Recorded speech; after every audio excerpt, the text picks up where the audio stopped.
comment ça va? Comment allez-vous? Nous commençons avec les informations et il s'agit d'une attaque qui a été lancée depuis le Yémen par les Houthis contre Israël. Voici le moment où le système de défense israélien intercepte ce drone. Ce serait apparemment un drone qui essayait d'attaquer Elliott ce soir. Pour eux, ce serait à l'aube du 9 pour Israël, même si le jour se lève déjà là-bas. Mais évidemment, ce genre d'attaque attire l'attention. Une autre image qui attire l'attention aujourd'hui, c'est cette image qui attire l'attention. Que se passe-t-il sur cette image ? Nous voyons le séisme, comment il a été ressenti, mais c'est une zone dont les Russes, ont dû se retirer. C'est la péninsule de Kirboun. Cela se passe en Russie, mais elle a été attaquée plusieurs fois par des drones ukrainiens, les obligeant à quitter la zone à cause du danger. C'est une zone occupée dans le sud de l'Ukraine.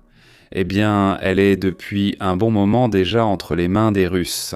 Mais le fait qu'ils doivent se retirer montre un tournant qui n'est pas encore assez important pour dire que la guerre va bientôt se terminer. Loin de là. Mais ce sont tout de même des signes intéressants de ce qui se passe dans ce conflit armé. Aussi, il est de plus en plus remarqué et critiqué ce qui se passe à la Coupe du Monde en raison des mesures prises. Des mesures de sécurité qui sont, offensantes, vraiment offensantes, à un point où ils ont très mal traité les dirigeants et les joueurs de nombreux pays. Ils sont très contrariés par la façon dont ce genre de choses est exagéré.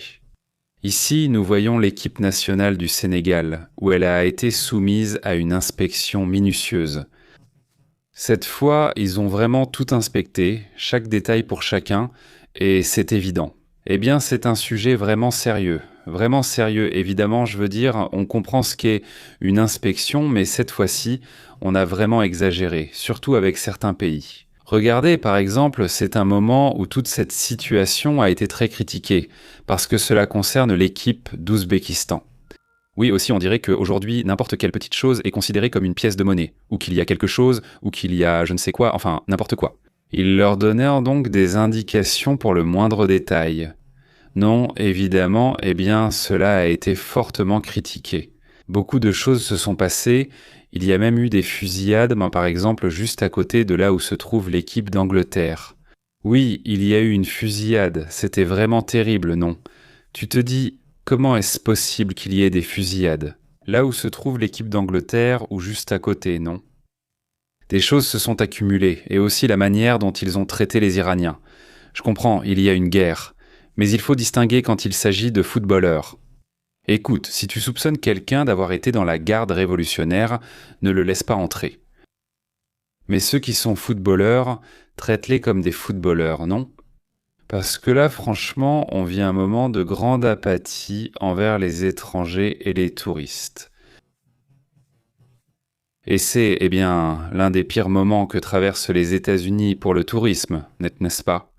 C'est une situation terrible, mais au lieu que la Coupe du Monde devienne un attrait pour attirer le tourisme, ça va être exactement le contraire avec ce genre de mouvement, n'est-ce pas ? Passons à un autre sujet, cette image attire aussi l'attention. Que se passe-t-il ici ? C'est une attaque contre une usine appelée Arsenal là-bas à Saint-Pétersbourg, en Russie, et donc il y a eu une explosion et cela a attiré l'attention. Il y a eu de nombreuses attaques, donc plusieurs explosions successives, non ? Exactement. C'est aussi ce qu'on observe dans ces inondations énormes. C'est à cause de la tempête tropicale Boris qui commence déjà à provoquer certains mouvements sur la plage de la Bocana, sur la côte pacifique du Mexique. Cela se passe là-bas, à Guerrero, d'après ce qui était rapporté sur les réseaux sociaux. Mais on commence aussi à voir que la tempête tropicale Christina, là-bas en Amérique centrale, arrive très intensément. Et là, je crois qu'il y a 3 disparus. Combien ont été retrouvés ? Je crois qu'ils sont 5. 5 disparus. Bon, aujourd'hui on t'en parle, aujourd'hui on fait le point sur la tempête tropicale Christina, sur la tempête tropicale Boris. Il y a déjà des disparus dans la première. Là-bas, alors qu'elle avance à travers le Nicaragua, vers le Salvador, vers le Guatemala et peut-être même jusqu'au Mexique. Donc, soyez attentifs. Et celle-ci, c'est Christina, qui va principalement toucher Guerrero, Acapulco. Donc soyez également attentifs à cette situation. Analysons plus en détail la situation mondiale.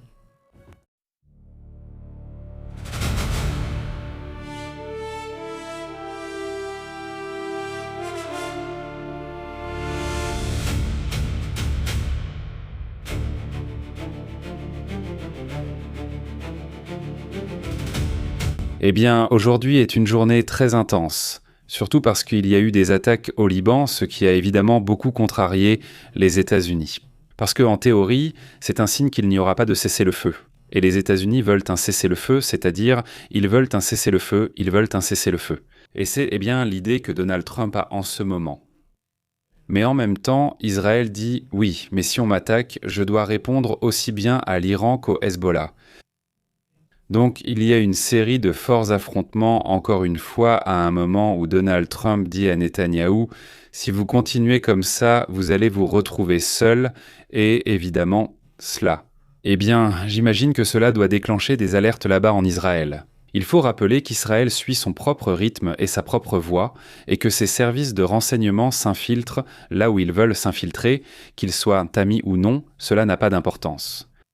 Et en même temps, il faut aussi reconnaître que Trump, eh bien, il n'a pas vraiment d'amis non plus, c'est-à-dire qu'il a des alliés temporaires, mais dès qu'ils ne lui servent plus, il leur dit au revoir, n'est-ce pas ? Il y a Zelensky, il y a aussi Netanyahou lui-même.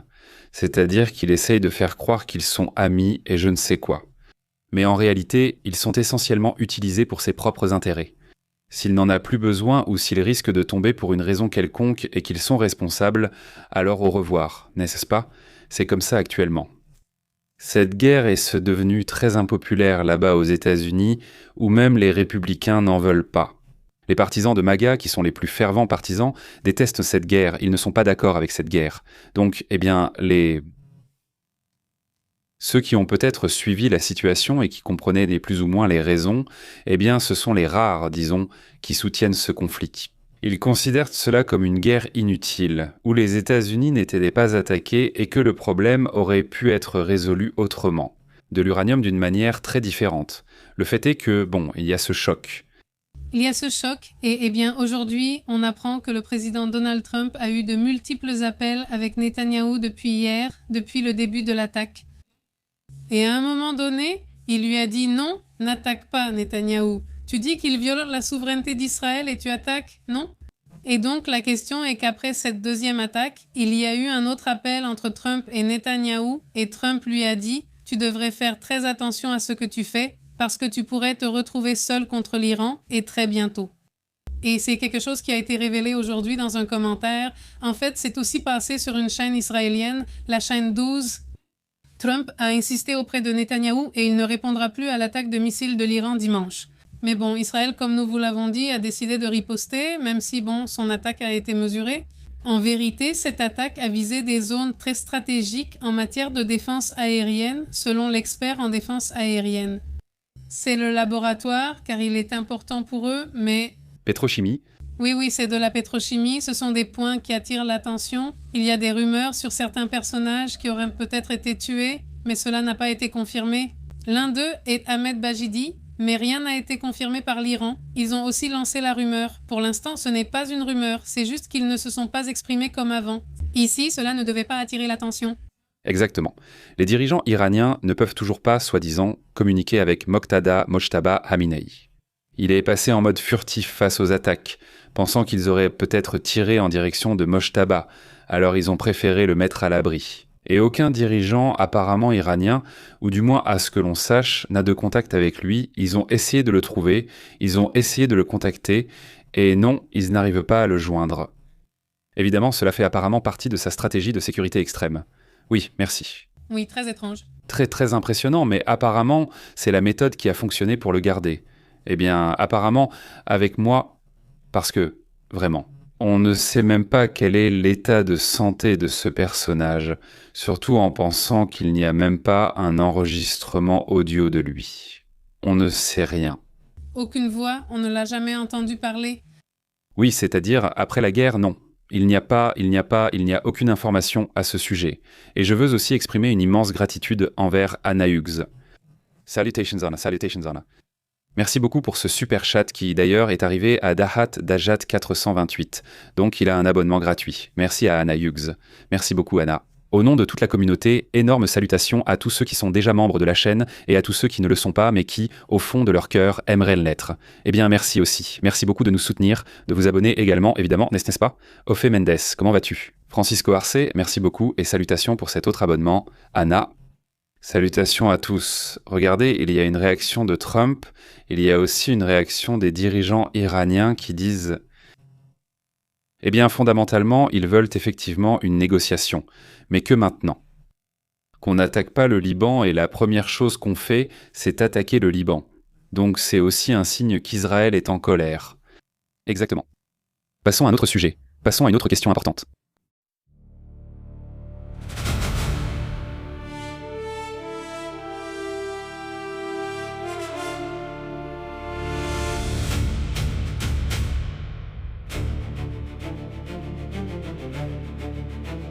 Eh bien, il y a une forte possibilité qu'une tempête se produise cette fois-ci, en fait, deux tempêtes. Deux tempêtes tropicales qui se trouvent en ce moment même dans le Pacifique. Et Boris comme Christina sont toutes les deux très proches du Mexique. L'une d'elles se trouve en ce moment au large des côtes entre le Nicaragua, le Honduras et le Salvador. Là-bas, elle provoque déjà des pluies dans ces trois pays. Les fortes pluies atteignent même déjà le Guatemala. Christina. Elle a déjà fait quelques disparus, non ? Exactement. Allons-y avec Christina. Avec Boris, allons avec Christina, la plus forte actuellement, qui apparaît. Bon, allons avec Christina. Christina avance actuellement vers le Mexique et a déjà laissé 5 disparus au Costa Rica. Même si elle ne produit pas encore d'effets au Mexique, il faut rester vigilant car il y a déjà des conséquences au Costa Rica. Comme nous l'avons mentionné, la Croix-Rouge du Costa Rica a signalé ce lundi 5 personnes disparues en raison d'une forte houle provoquée par cette tempête tropicale dans le Pacifique. Écoutez, en ce moment, elle atteint 72 km/h, donc elle n'est pas encore faible, même si les prévisions indiquent qu'elle va toucher terre à Ciudad de Guatemala, puis avancer vers le Mexique. Donc d'ici jeudi à 11h du matin, elle arrivera au Guatemala, mais elle sera déjà plus affaiblie, avec des vents à 46 km/h. Donc les prévisions indiquent qu'elle va s'affaiblir et qu'elle va disparaître progressivement. Elle cessera d'être une tempête tropicale pour devenir une dépression tropicale. Ce n'est pas, ce qui inquiète le plus, ce n'est pas ça, ce n'est pas la force du vent, mais bien la quantité d'eau, comme nous le savons déjà. Ce sont ces pluies soudaines, où tout à coup il tombe en 2 ou 3 jours ce qu'il pleut normalement en 3 mois dans cette région. C'est ça qui est inquiétant. Maintenant, un mot de plus sur Christina. Oui, eh bien, l'Institut météorologique national a informé qu'ils s'attendent à des pluies persistantes aujourd'hui au Costa Rica pour le reste de la journée et aussi demain. Eh bien, il va aussi y avoir beaucoup de pluie au Honduras, déjà 18 départements du pays sont concernés. Alerte préventive de 72 heures en raison de la montée des rivières, des ruisseaux et des petits cours d'eau du versant pacifique. Et en plus, la houle dans le golfe de Fonseca s'est intensifiée, donc oui, il faut vraiment faire attention. Oui, bien sûr, bien sûr. Concernant ce que disent les autorités, le Guatemala a déjà été placé en alerte face aux menaces d'inondation que pourrait provoquer cette tempête tropicale et à cause de tous les événements en cours. Donc, ils disent qu'il y a déjà eu des pluies enregistrées ces derniers jours. Elles pourraient s'intensifier sur une grande partie du territoire national parce qu'il faut rappeler que nous avons eu, surtout en Amérique centrale et dans le sud du Mexique, de la pluie toute cette semaine, n'est-ce pas? Ça a été assez intense. Toute cette semaine, oui, toute cette semaine. En fait, tu vois, il n'y avait même pas vraiment de prévision de pluie. J'ai été en visite, donc j'imagine. Et tout à l'heure, Francisco Arce et Panterita, tous ceux qui sont à Mexico, nous raconteront. Eh bien oui, il y a eu de la pluie là-bas, non ? Comment vas-tu, Alberto ? Salutations jusqu'en Colombie. Comment vont les choses là-bas ? Dites-nous tout de suite comment sont les pluies dans votre région, s'il vous plaît. Walter Osorio, Rocio, Karim, indiquez-nous l'état ou le pays où vous êtes. Et comment sont les pluies ? Parce que regardez, tout le sud de l'Amérique a une forte probabilité de pluie et d'accumulation d'eau, aussi bien pour la Colombie que pour le Venezuela. L'accumulation d'eau, on ne regarde que d'ici à la mi-mois, c'est-à-dire toute la semaine à venir, comment va être l'accumulation. Et c'est surprenant aussi, surtout surprenant, la quantité d'eau qui va tomber sur la côte du Pacifique, qui est l'endroit où l'on attend le plus de pluie. Par exemple, ici on parle déjà de 100, 114, 120, 130, 135, voire même des millimètres d'eau ces jours-ci. Et ce qui surprend, c'est surtout dans les zones des orages, pas les 287.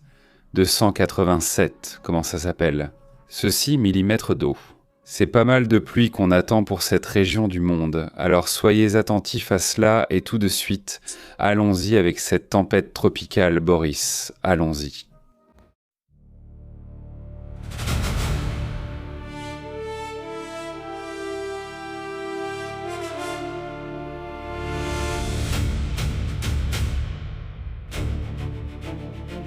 Eh bien, Boris aussi fait peur, et il semble que Boris aime devenir intense, surtout parce qu'il a un nom très très intense, n'est-ce pas? Boris est toujours perçu comme quelqu'un de puissant, non? Du moins c'est ce que les films m'ont appris, non? Les Boris sont toujours présentés comme des méchants. Je me demande pourquoi. C'est peut-être lié à la Seconde Guerre mondiale ou à la guerre froide. Je pense que c'est à cause des Russes et tout ça, chaque fois qu'il y avait un Boris, c'était genre attention. Mais c'est un très joli prénom d'ailleurs. Maintenant, Boris, eh bien, il a une... C'est une tempête tropicale qui est aussi dans la même situation que Christina. Elle est à 72 km/h. Elle avance aussi vers les terres, et d'ici demain, elle va s'affaiblir à 46 km/h. Le problème, ce ne sont pas tellement les vents, du moins pour l'instant, même s'il y a des rafales fortes, il peut évidemment y avoir certains risques, mais l'important c'est la quantité d'eau. N'est-ce pas? Le service météorologique annonce de fortes pluies, des rafales, de hautes vagues, des risques d'inondation, de glissement de terrain et de crues. Et selon les prévisions officielles, ce système touchera terre vers minuit. Il me semble qu'en ce moment, c'est déjà presque le cas, non? Oui, sur la côte de Guerrero, en plus, il va provoquer, comme il interagit avec des canaux de basse pression et l'arrivée de l'humidité provenant de l'océan Pacifique, du golfe du Mexique, de la mer des Caraïbes. Donc en ce moment, les autorités... Il surveille déjà Boris en permanence, tout en observant, comme on dit, un jeune homme au gribouillage, et bien Christina aussi. Eh bien, on prévoit des précipitations entre 75 et 150 mm de pluie en quelques heures. Les États où ils vont subir les pluies les plus intenses, alors faites très attention à cela, sont Veracruz au sud, Oaxaca à l'est et au nord-est, Chiapas au sud, et des États avec de fortes pluies, pas intenses mais quand même fortes, Jalisco au sud.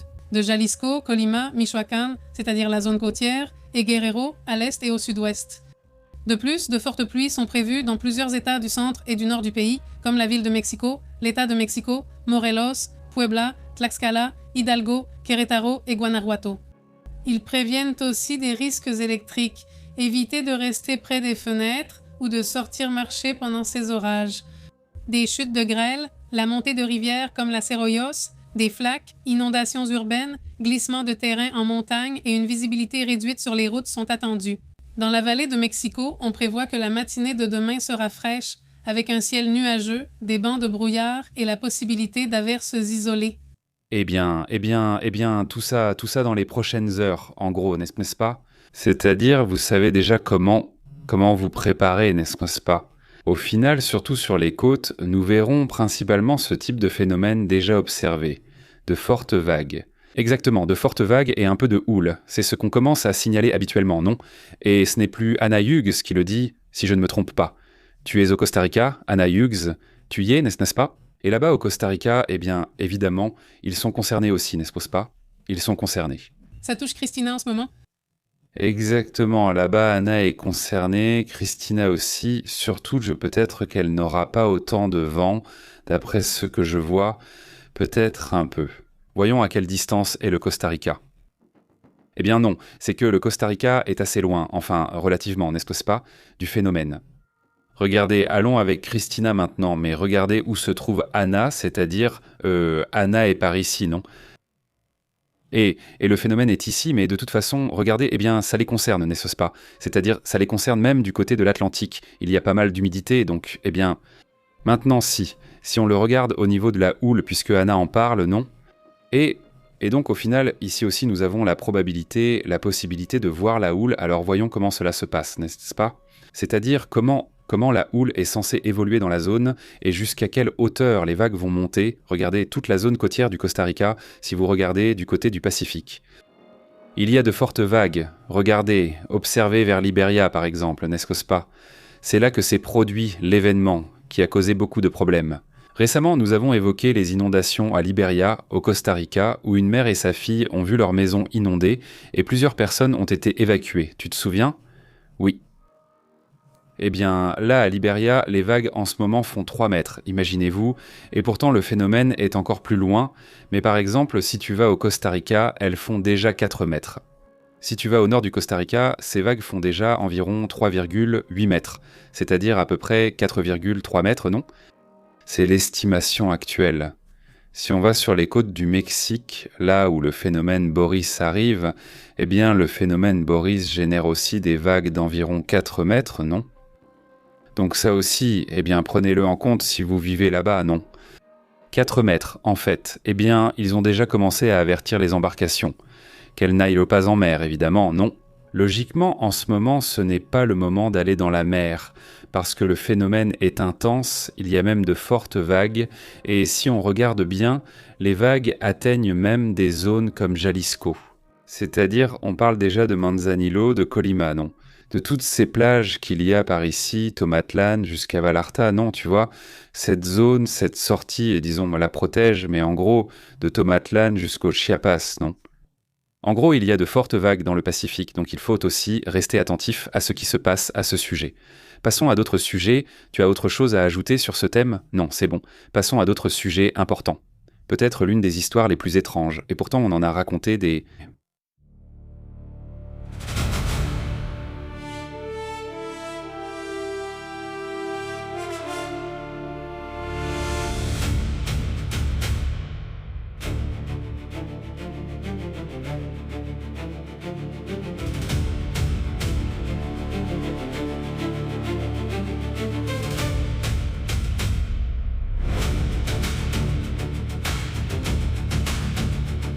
Merci.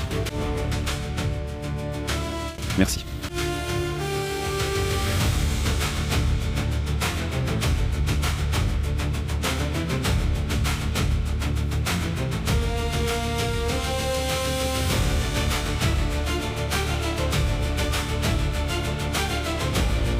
Peut-être l'une des histoires les plus étranges, et pourtant nous avons déjà raconté des histoires d'extraterrestres, nous avons raconté les histoires les plus bizarres, mais celle-ci, je pense, pourrait surpasser toutes les histoires bizarres et étranges que nous avons racontées.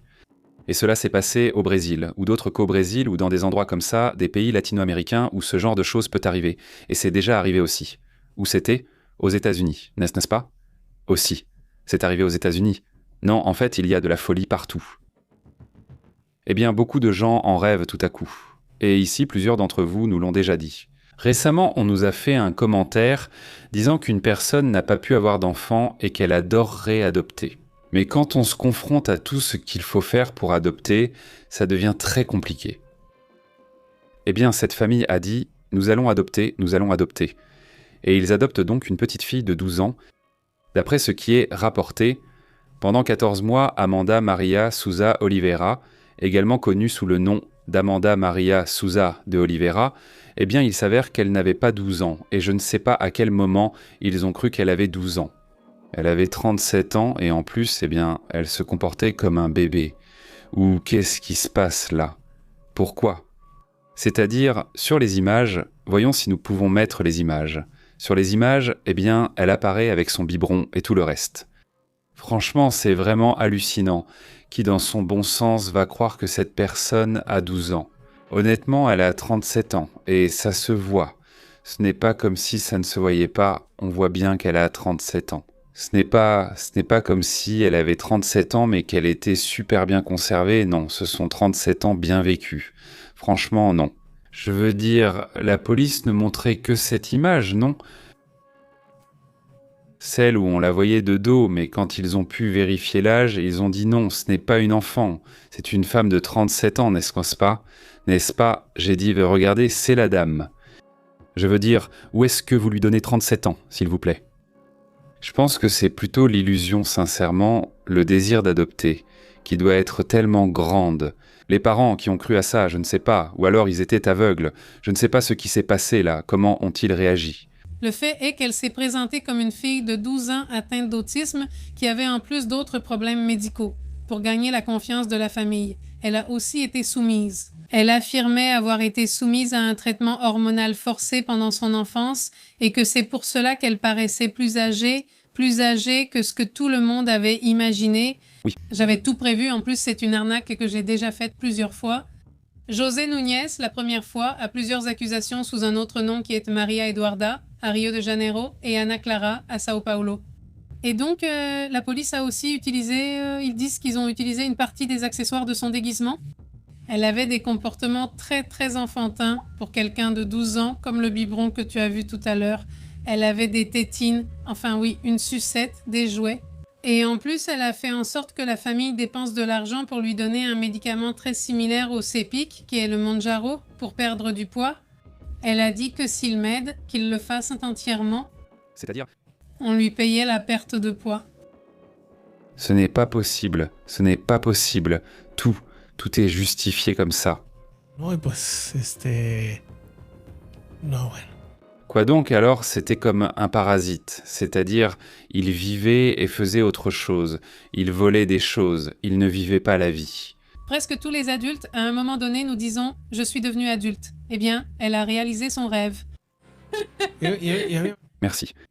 Je l'imagine, J'imagine madame en train de commander au cinéma. Elle a 12 ans et elle court comme un enfant. et faites comme vous voulez.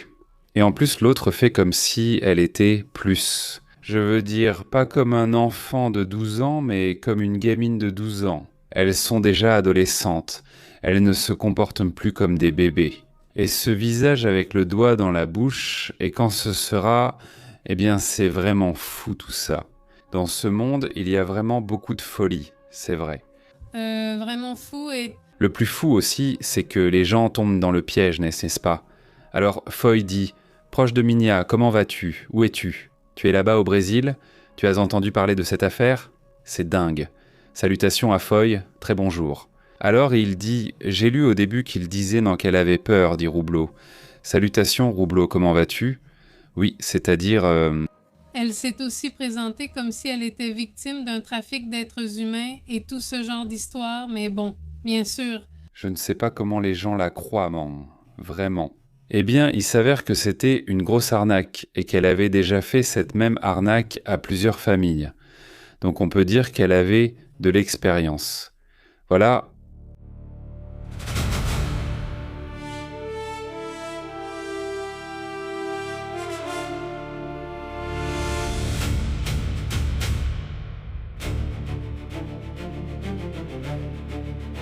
En plus, tout à coup, ils ont vu que lui... Merci. D'où? C'est mal? De Somalie. Son pays préféré de Trump. Le problème avec toute cette histoire eh bien, des conflits qu'il y a eu là-bas et des choses comme ça, non? Ce n'est pas au Congo. C'est-à-dire, Ce n'est pas comme si elle avait le problème du... de l'Ebola ou quelque chose comme ça. Mais c'est un arbitre de la FIFA. C'est un arbitre reconnu par la FIFA, considéré comme l'un des meilleurs arbitres du monde. Et donc, eh bien, il est arrivé. Merci. Les États-Unis lui ont dit « Non, pas vous », et il est reparti. Au revoir. La décision intervient alors que l'on s'inquiète des politiques de l'administration Trump. Elle perturbe les préparatifs de l'événement sportif mondial. Que se passe-t-il?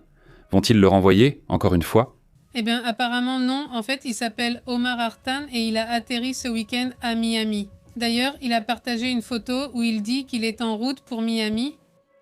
Il venait d'un vol en provenance d'Istanbul, en Turquie, et il s'avère qu'au service des douanes et de la protection des frontières des États-Unis, eh bien, ils disent non, non, non.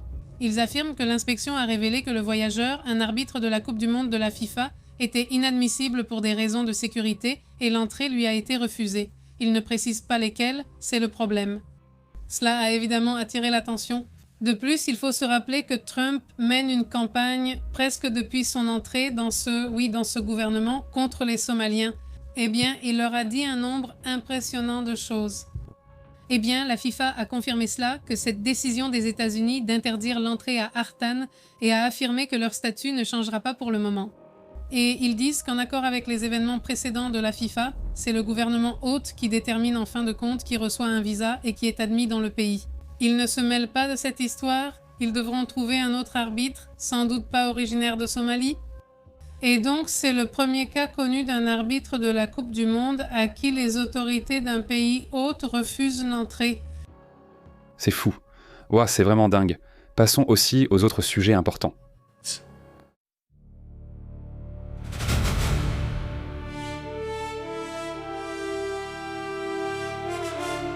Eh bien voilà, voici des images montrant l'état de certains bâtiments après les séismes là-bas aux Philippines. Le séisme a laissé des maisons, des immeubles partiellement détruits ou complètement détruits aussi. N'est-ce pas? C'est-à-dire, évidemment, aujourd'hui nous avons déjà commenté une mise à jour où l'on rapporte des dizaines de personnes décédées ainsi que des dizaines de disparus et de blessés. Eh bien, c'est finalement un tremblement de terre, n'est-ce pas? Et il a frappé fort. Dans un pays qui, malgré sa préparation aux nombreux séismes, reste en développement. Si de puissants séismes causent des dégâts au Japon, ils peuvent aussi en causer aux Philippines, non. Évidemment, c'est un sujet où, face à la nature, il ne suffit pas d'avoir des maisons solides et tout ça. Au final, la nature finit toujours par surprendre, n'est-ce pas? Des murs détruits, des dégâts dans tous les sens, aussi bien matériels qu'humains. Non, évidemment. Voici les images, c'est ainsi que les choses se présentent. Je ne sais pas s'il y a une autre mise à jour concernant le séisme, s'il y a d'autres informations ou quelque chose, mais évidemment, ici nous allons continuer à vous tenir au courant des dernières informations, n'est-ce pas? Au final, ce n'est pas immédiat, cela va prendre quelques jours. Il faut se rappeler qu'il y a aussi eu le séisme dans plusieurs régions d'Asie et qu'aujourd'hui encore, nous sommes surpris par un séisme à Cuba. Un séisme de magnitude 6 également, où C'est-à-dire, un puissant séisme, c'était vraiment terrible. en ce qui concerne les Philippines, le nombre de morts est déjà passé à 36, je crois, parce que ce matin, il était de 32 si je ne me trompe pas, n'est-ce pas? Oui, blessés. De plus, on signale 4 disparus et plus de 88 000 personnes touchées dans leurs habitations. Eh bien, voilà la situation, non? Voilà où en est la situation. Passons aux autres sujets importants.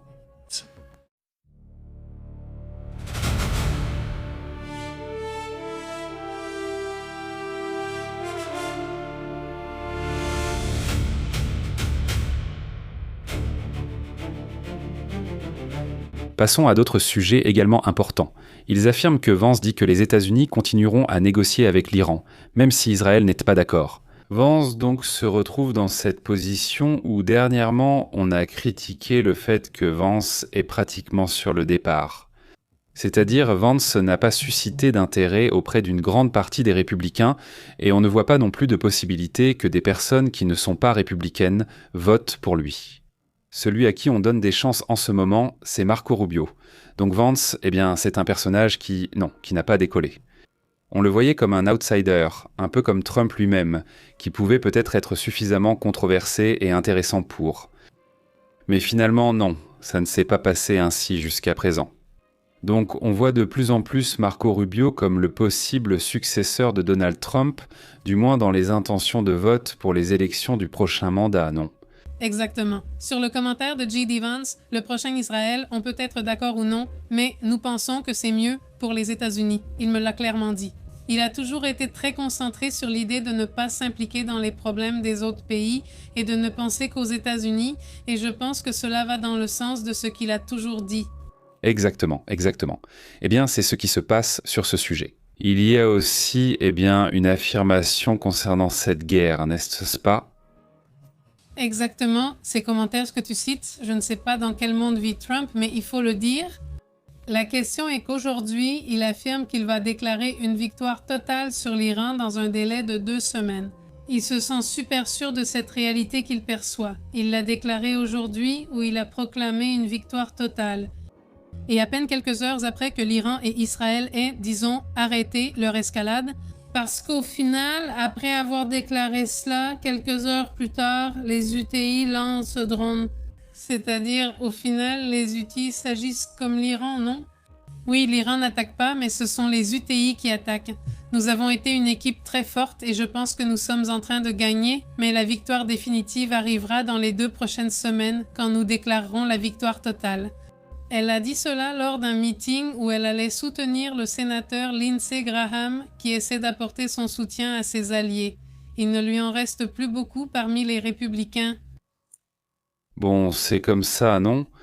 Voilà où en est le sujet, très intéressant. Au final, ils n'ont pas vraiment ça. Pourquoi dit-il cela aujourd'hui? Parce qu'on a appris que l'opération iranienne s'appelle Opération Victoire, non? Ils utilisent la même expression, non? Nous aussi allons revendiquer la victoire. C'est-à-dire l'Iran, ce qu'ils déclarent, c'est qu'ils gagnent parce que ce sont leurs conditions qui restent au final. Autrement dit, ils gardent l'uranium même si tout est là, dispersé dans un bunker. Mais ils ont maintenu cela, sans négocier, et conservent aussi le détroit d'Ormuz, qu'ils n'avaient ni pas. Donc, évidemment, ce n'est pas encore terminé parce que je pense que Netanyahou fait aussi ses propres mouvements, mais il y a aussi beaucoup de pression de la part des États-Unis pour que cela s'arrête. Alors, qui sait jusqu'où Israël sera capable d'opérer, même maintenant contre eux? Parce que bien sûr, si Trump décide d'agir contre Netanyahou, alors Netanyahou agira aussi contre Trump. Ça, il n'y a aucun doute. Et je vois Israël comme étant plus capable de réussir à faire quelque chose, non? C'est-à-dire de le mettre dans une situation compliquée. C'est plus probable qu'Israël y arrive, plutôt que Trump mette la pression et arrive à lui faire ce qu'il veut. Netanyahou n'est pas là, je le trouve difficile à dompter, disons Netanyahou. Non. Il sait très bien ce qu'il veut et il a déjà, comme nous l'avons dit ici, des décennies à se battre sur cette question de vouloir détruire le régime iranien. Il existe des vidéos des années 70-80 où il tient déjà ce discours. Donc, il a vraiment les idées claires là-dessus et il ne va pas changer, n'est-ce pas? Oui, non, je ne vais pas te changer. C'est comme ça, mais hier, ils ont fait ce qu'ils font maintenant. Et Passons à autre chose sur ce sujet. Eh bien, aujourd'hui aussi, Netanyahou, même si ce cessez-le-feu a été instauré entre l'Iran et Israël, a tout de même lancé un avertissement à l'Iran. Et il dit que si l'Iran attaque à nouveau Israël, ils répondront avec fermeté et il ajoute « s'ils commettent l'erreur d'attaquer à nouveau ». Donc, ils vont continuer dans cette direction. Il n'y a aucun doute à ce sujet, n'est-ce pas? Et comme on dit, je me débrouille tout seul, je me suis déjà débrouillé. Je me débrouille tout seul. À ta santé, Élyséo. Ne t'en vas pas, tu t'es endormi, Élyséo. Salut, Élisée. Salut à Élysée, qui peut-être rêvait des infos, non? Tu es là? Ça ne vous est jamais arrivé? Tu dis ces cancers qui, dans une lettre comme celle-ci, Nina? Salut. Très bien, Roble. Santé, Élysée, voyons, j'y vais, ça arrive, super, salutations. Promesse. Comme ça. Promesse, histoire? Promesse, histoire. Écoutez, bon, passons à un autre sujet, non? Abordons d'autres sujets importants pour la planète et la situation au Moyen-Orient.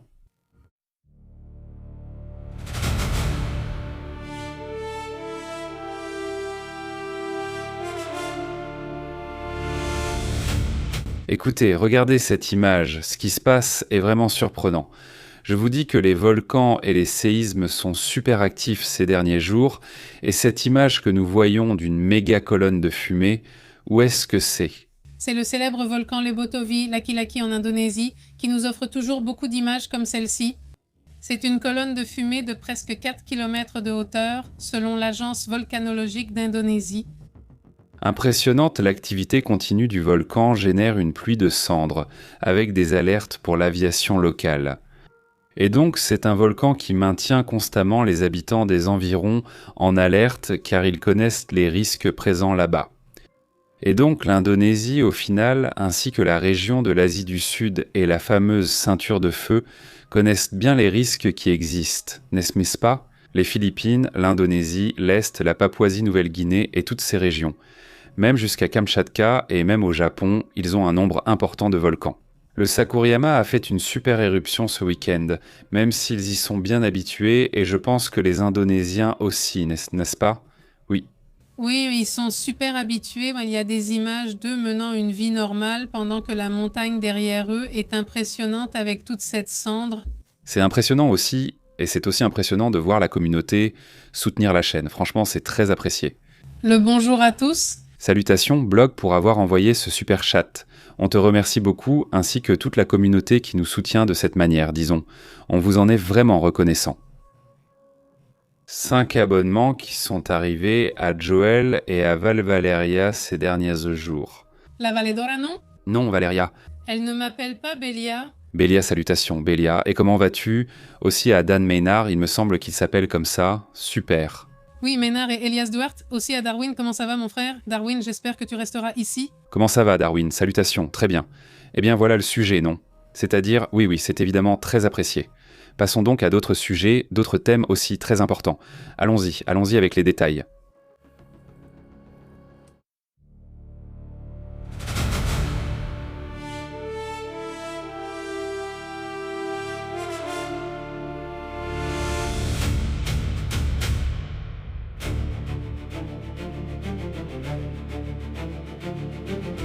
Et à ce stade, l'Iran connaît la situation, sait comment ça se passe et connaît la pression que les États-Unis ont à cause de la Coupe du Monde. Alors voyons qui pense que l'Iran a envie de négocier en ce moment.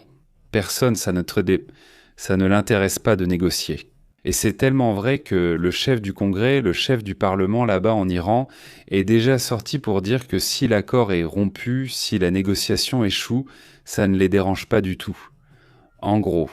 N'est-ce pas, exactement? Ils disent que la diplomatie n'empêche pas les opérations militaires, ni les opérations militaires n'empêchent la diplomatie. À un moment donné, avec la menace d'une attaque et l'interruption des négociations, on évite l'attaque israélienne contre Beyrouth. À un autre moment, avec une attaque. Cela montre qu'on ne craint pas l'interruption des négociations et qu'on est pleinement préparé.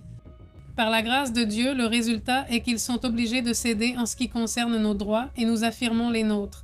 Donc, il ne s'agit pas de combattre ou de négocier. Au contraire, nous devons nous battre quand c'est le moment et négocier quand c'est le moment. De la même manière que nous pouvons vaincre l'ennemi, c'est ainsi que nous pouvons décider. Le fait que la négociation soit la continuation du combat devient une réalité. C'est-à-dire, en gros, cela leur est égal si demain il y a des discussions à cause d'une attaque entre Israël et le Liban. Et que eux répondent, ça leur est complètement égal. Ça lui est égal ? En théorie, non, ou alors oui, ça m'interpelle. En vérité, ils savent très bien ce qu'ils font. J'ai fait le tour de plusieurs analyses de différentes versions, pas de différents médias, et c'était pour voir quels étaient les avis. Comme les avis qu'il y avait un peu partout, et tout le monde est d'accord sur un point. L'Iran n'est pas intéressé par la négociation, c'est-à-dire ça ne l'intéresse pas de négocier. Pourquoi ? Puisqu'il y a la Coupe du Monde, pourquoi négocier alors qu'il a l'avantage ? Alors quelqu'un l'a mentionné ici. Je veux dire, il y a vraiment de très bonnes analyses ici. Quelqu'un l'a dit ici hier, non ? Il disait, tu vois, tant qu'il y a la Coupe du Monde, il va y avoir plus de pression. Je ne sais plus si c'était Léonard ou un autre, mais quelqu'un disait évidemment qu'il y aurait plus de pression. C'est-à-dire, il va essayer de mettre la pression de toutes les manières possibles. Parce que, il dit que c'est une opportunité unique, non ? C'est-à-dire qu'un pays avec lequel tu es en conflit organise un événement international qui joue tout sur le plan du statut, n'est-ce pas ? Oui, ils s'en fichent que ce soit la Coupe du Monde, n'est-ce pas ? Honnêtement, la Coupe du Monde ne les intéresse pas vraiment. Et dans tous les cas, ils vont gérer ça en mettant la pression maximale, tout simplement. Ça, vous pouvez en être sûr. Voilà, regarde, voilà Roblox. Et les abonnements qu'il a offerts, merci beaucoup. Merci Roblox. Roblox pour avoir offert ça, et à Hugues évidemment, à tous ceux qui nous soutiennent. On leur est vraiment très reconnaissant, tout simplement, non ? On leur est vraiment très reconnaissant. Dans la description, il y a plusieurs façons de soutenir la chaîne. Plusieurs d'entre vous nous ont demandé, si c'est possible via Loxo. Via Loxo, c'est dans la description. Mais il y a aussi PayPal. Et aussi de différentes manières. Tout soutien, même symbolique, est vraiment apprécié. Cela aide non seulement à faire en sorte que la chaîne puisse continuer d'exister, mais aussi que nous puissions réaliser d'autres projets que nous développons déjà, n'est-ce pas ? Cela est vraiment très apprécié. Nous cherchons aussi en ce moment à pouvoir acheter plus de matériel pour pouvoir sortir un peu plus, faire des interviews, faire d'autres choses. Tout cela est en projet, évidemment, donc tout ce soutien est vraiment très apprécié. Raoul, comment vas-tu ? Christy Krantz, Eliseo, Emma et ceux qui viennent d'arriver, merci beaucoup d'être ici. Alba, salutations, merci beaucoup. Passons à d'autres sujets importants.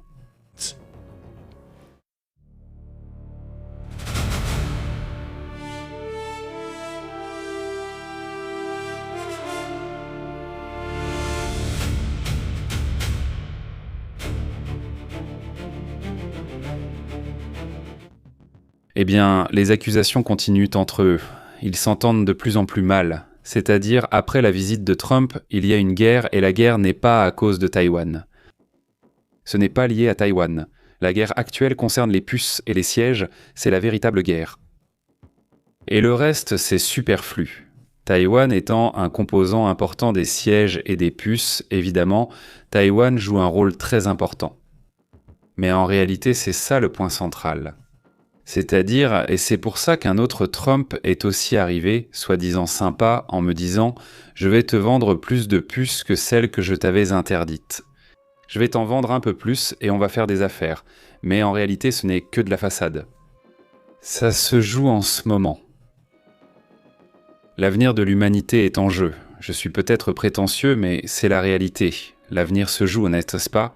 L'avenir de tout un tas de choses, la direction qu'on va prendre, n'est-ce pas ? Et ce n'est pas l'Amérique latine, ni la France, ni l'Allemagne qui ont ça en jeu. Ce sont les États-Unis et la Chine qui ont vraiment ça en jeu. C'est la réalité. Ce sont eux qui sont en train de jouer. Une personne disruptive peut surgir à tout moment et s'exclamer « incroyable ». Ce pays s'est retrouvé avec un groupe de scientifiques, vraiment impressionnant. J'en doute sincèrement parce qu'on les a volés. Enfin volés, pour ainsi dire. La Chine et les États-Unis se les arrachent tous les deux. C'est-à-dire, ils sont là à dire « non, viens par ici, viens chez nous ». Et ils sont hyper concentrés, vraiment concentrés sur le fait de se développer au maximum. Celui qui aura cet avantage va... Par exemple, j'en parlais aujourd'hui sur la guerre entre l'Ukraine et la Russie. L'un des grands avantages des États-Unis, ce sont les entreprises. C'est-à-dire, ils ont réussi. Ils ont déjà suffisamment de développement pour être numéro 1. La Chine a fait beaucoup avec ce qu'elle a et elle a fait beaucoup avec les puces qu'elle parvient à obtenir, mais elle n'a pas les meilleures puces. Donc en ne les ayant pas, elle ne peut pas encore dépasser les États-Unis. Mais en termes d'efficacité, elle a réussi à devenir au moins un concurrent réel et préoccupant pour les États-Unis. Les Hornets, faisons une parenthèse, les fameux drones Hornet qui viennent d'une entreprise américaine, mais qui collaborent avec l'Ukraine, car ce sont eux qui leur transmettent des informations sur la guerre, etc. C'est une union entre une entreprise américaine et une ukrainienne.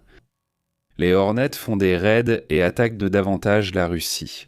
C'est alors que la Russie dit qu'elle avance, que tous les drones se concentrent.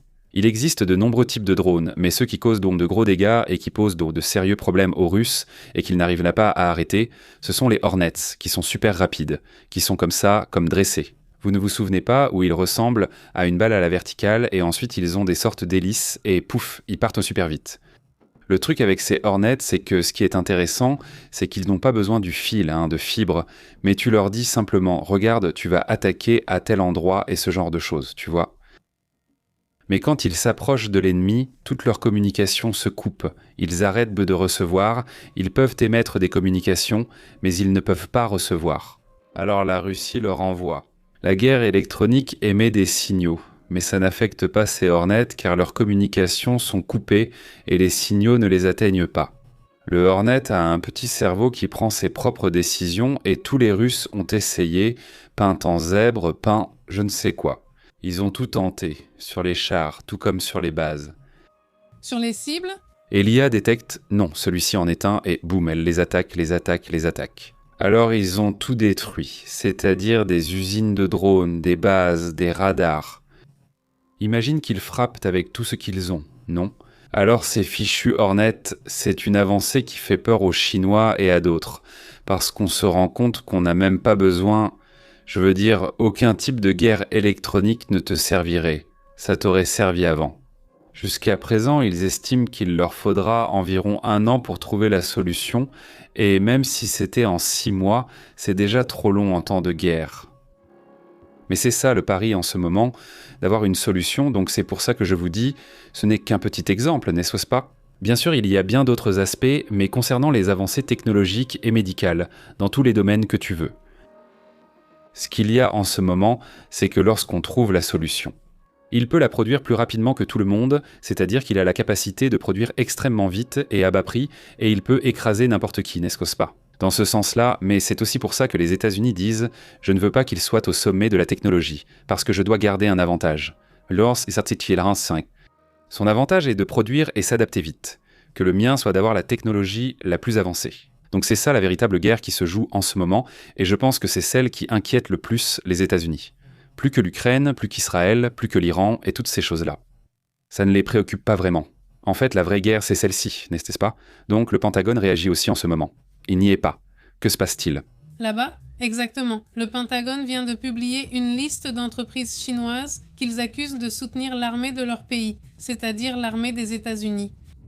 Et ils demandent aux entreprises américaines de ne pas faire affaire avec ces sociétés parce que c'est une menace pour la sécurité nationale des États-Unis.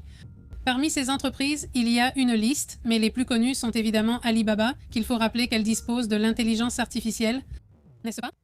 Il y a aussi le fournisseur de moteurs. Au fait, l'IA est impressionnante. Nous l'avons examinée.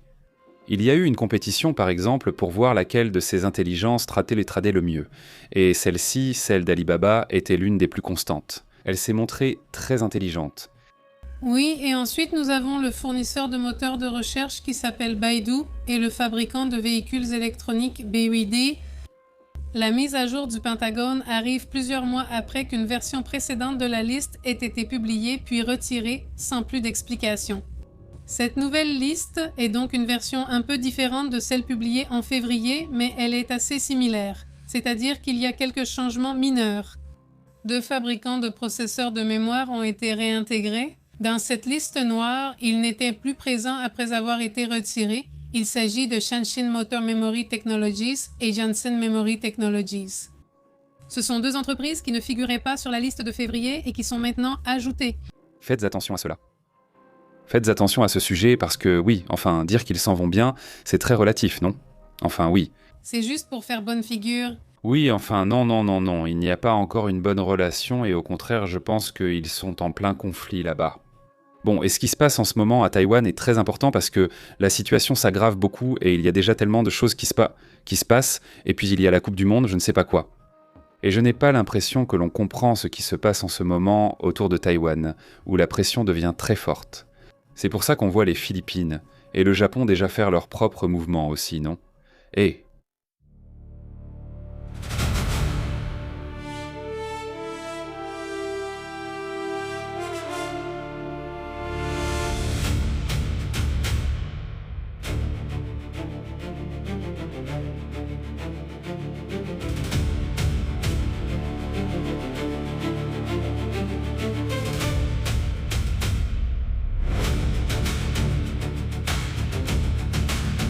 climatique jusqu'à des sujets, eh bien comment... Oui.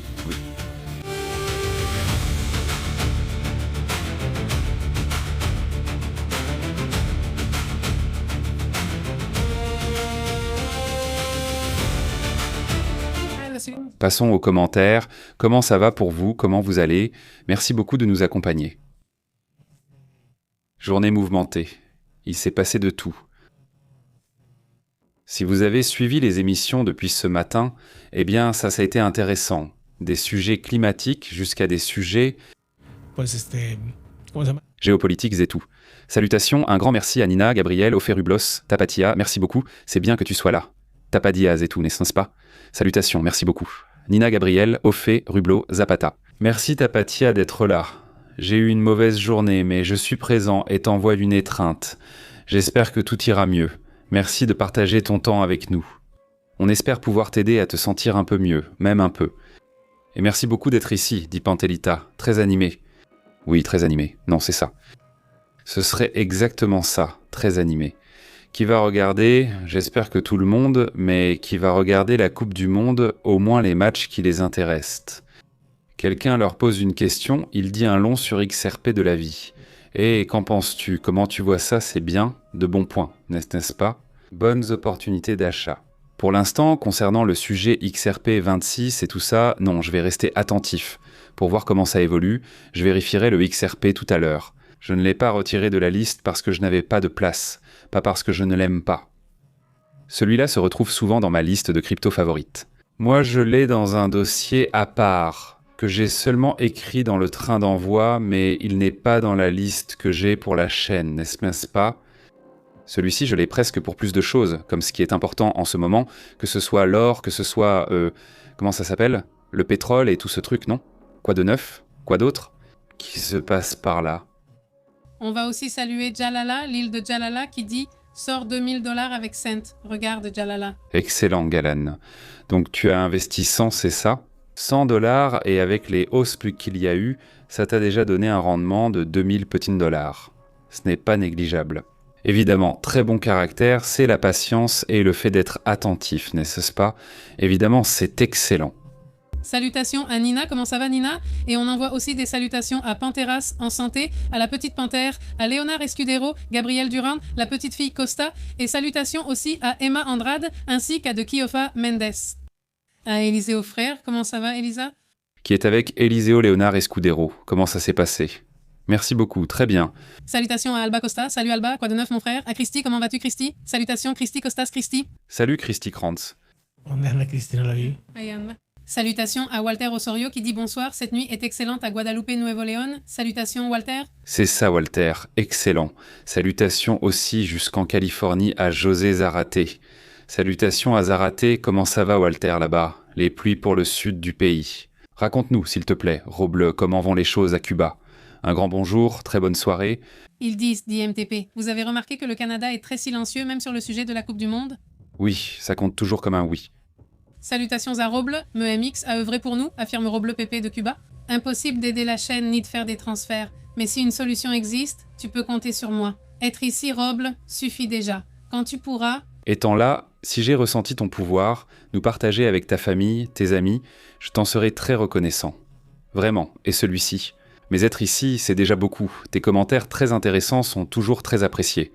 Celui-ci dit « D'accord, salutations, comment vas-tu? De ce que moi... » Salutations Clara Rosa Quiñones que j'ai faite. Bonsoir mes chéris. Salutations du Venezuela. Salutations Clara. Salutations Clara du Venezuela, comme l'une des choses là-bas. Ros Mabako, comment vas-tu? Salutations aussi à Isa et Bara, membres de la chaîne. Excellent Isa, comment vas-tu? À tous les membres, d'énormes salutations. Quoi d'autre? Salutations à Moro, il dit « Des drones capables de décider, c'est incroyable. » Et si au final c'est ça, non? C'est-à-dire exactement. Alors c'est elle qui décide d'ôter la vie à un autre, non? Ou bien la mission qu'on lui a donnée, parce qu'il ne s'agit pas forcément d'ôter la vie, ça peut être quelque chose qui a à voir avec le sabotage de quelque chose, avec la destruction d'un certain type de choses dans une raffinerie ou un certain type d'avion. C'est exactement ça. Grâce à la pauvreté, je le méritais. Un grand merci à Rodrigo Salas, à la vie de père, c'est le cousin et salutations. Sort vivre ce commentaire que disait Ogalt Pépé. La pluie a brûlé avec beaucoup de chaleur et très humide, purement. Transpirer, c'est le climat préféré de celui-ci. Ah non, vraiment, c'est horrible. L'humidité avec la chaleur, non. Oui, c'est bien.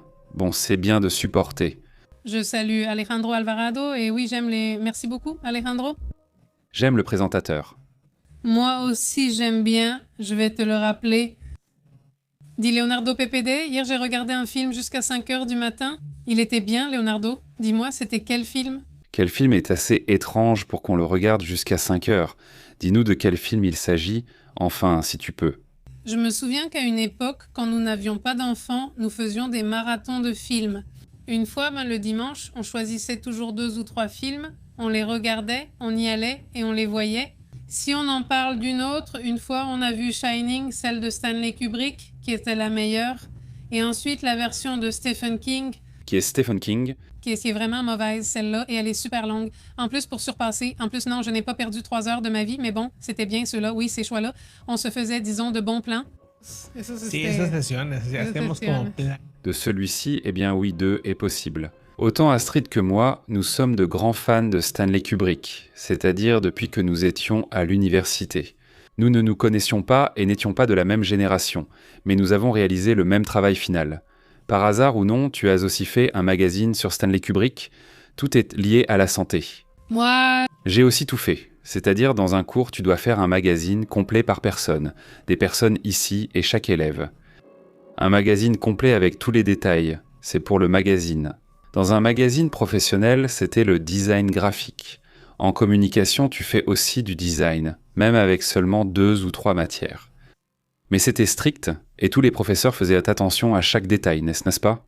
Donc voilà, j'ai fait ce blog plus tard, en prenant des risques, et j'ai réussi avec les 3. J'ai découvert que quelqu'un avait eu la même idée. Évidemment, mon magazine était plus... cool, mais c'est surtout ce que dit notre groupe. Ces drones sont programmés avec des images satellites pour s'orienter et atteindre leurs objectifs. C'est ce que dit notre groupe, non? Non, mais ça va bien plus loin que ça. Ce qu'ils expliquent, c'est qu'ils ont une prise de décision complète. C'est-à-dire, tu peux leur enlever complètement la carte et ils vont déterminer une mission en se basant sur les formes, sur les hauteurs, sur différentes choses, n'est-ce pas? Ou alors ils ont, disons, un cerveau qui n'est pas un algorithme, mais plutôt un système de guidage fonctionnel et qui est déconnecté du réseau, n'est-ce pas? C'est ça le plus intéressant, qu'ils arrivent à avoir un microprocesseur, pour ainsi dire, à l'intérieur d'un drone. Un drone comme le Hornet est la pointe de l'iceberg, car ce n'est pas le seul robot en fonctionnement actuellement, c'est finalement un robot aérien.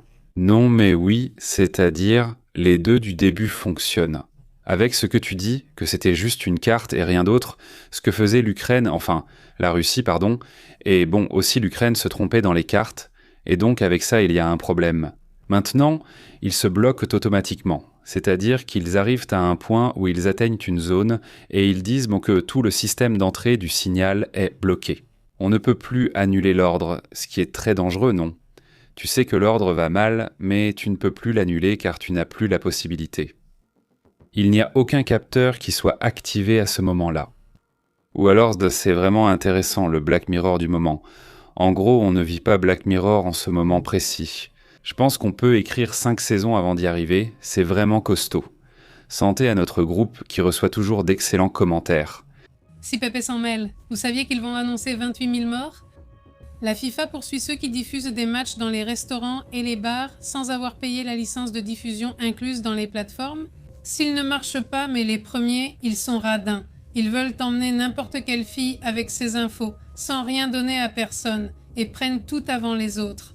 Encore des salutations à Jalala ? Salutations, comment ça va ? Elle dit « J'ai regardé les 4 derniers films de Mission Impossible. En effet, nous avons vu les 4, nous avons fait ça, mais nous en avons regardé un par jour. » Non.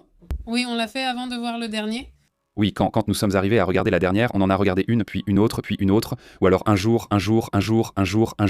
De la première à la dernière sortie, puis le film est sorti. Nous sommes allés le voir et maintenant on attend la suivante. Oui, et sur l'écran, leur destin était tracé dans leur vie. Oui, ils s'en rendent compte, oui. Oui. Il dit justo, allez-vous voir des manifestations pendant la Coupe du Monde ? Aujourd'hui à Mexico, ils ne viennent pas, n'est-ce pas ? Pas de défenseurs. Ceux du syndicat, il y en a plusieurs, mais ceux du syndicat se sont déjà mis en marche. Ils sont venus jusqu'ici aujourd'hui et ils éteignent comme ça. Super agressif, non ? Super agressif, il faut régler ça, ce n'est pas possible. 3 jours et ils ont toujours le même gros problème. Non ? Eh mais non, c'est pas un problème s'ils ne veulent pas s'arranger. Enfin, ce qu'ils demandent aussi, oui. Oui, je sais qu'ils sont avec toi, sensibles. Eh bien, ils doivent faire quelque chose, ça ne peut pas rester comme ça, sinon ils vont bloquer la circulation pour entrer à l'Azteca ou quelque chose comme ça, ça va être très fort. D'ailleurs, tu n'as pas mis les images de quoi ? De l'échange culturel ici à Monterrey ? Oui, c'est vrai, un échange. De ces chocs culturels que je sais que vous aimez. Qu'est-ce que ce gusta ? Celui-ci a lieu, c'est plutôt en train de se produire. Je pense que vous le voyez aussi au Mexique, nation Mexique, aussi à Guadalajara. Et c'est pareil aux États-Unis, aux USA. Beaucoup de gens de nombreux pays arrivent. Non. Selon le match qui se joue ici, si c'est le Japon, évidemment ce sont les Japonais qui remplissent le stade. Beaucoup de Japonais sont allés au stade national. À Nashville ? Oui. En fait, sa base est vraiment à Nashville, d'accord, mais bon. Oui, ils jouent ici, je ne comprends pas pourquoi. Ils y vont pour le ramener à Saint-Roch, mais ce n'est pas grave. Le point, c'est qu'il y a des Japonais qui arrivent et qui circulent. Cette image est vraiment drôle, c'est cette image. C'est-à-dire, elles sont célèbres parce qu'elles représentent le pays. Non, ce sont les filles qui vendent le pays, je ne sais pas. Je ne sais pas, ils mettent moi. Je crois que... C'est à l'une d'elles, ce business, ces filles à dehors. Non, je veux dire, il dit que ce sont les filles Payot, je ne sais pas, et on dirait qu'elle est déjà connue là-bas. Lady Pies. En fait, il y a une... En fait, regarde, il y a une Lady P qui est célèbre, je crois qu'elle vient de Sinaloa ou de Sonora, je ne me souviens plus, très jolie. Alors, c'est comme si les entreprises qui vendent des pieds ou les filles qui vendent des pieds avaient copié sa petite formule. Dans certains pays où il y a de beaux garçons, ils pensent profiter et peut-être trouver un petit ami.